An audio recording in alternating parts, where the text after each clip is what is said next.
Assalamu Walaikum. Hello friends, how are you? Welcome back to my another video. In this video, I am going to show you how to insert bullet point in Microsoft PowerPoint. Let's get started. At first, you have to open a PowerPoint presentation. Now you want to insert bullet point.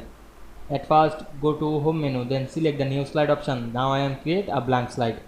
Then go to the insert menu and select the text box option, then draw a text box. Now I am write some name.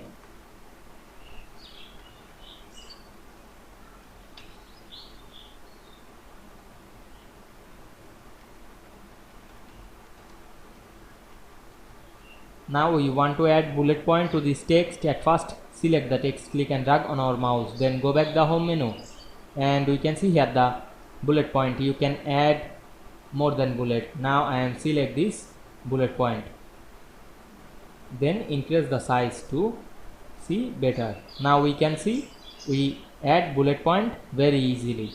You can change this bullet point bulleted, go back again more option and change the bullet. I hope you enjoyed the video. Please like, comment, share and subscribe my channel. Thanks for watching.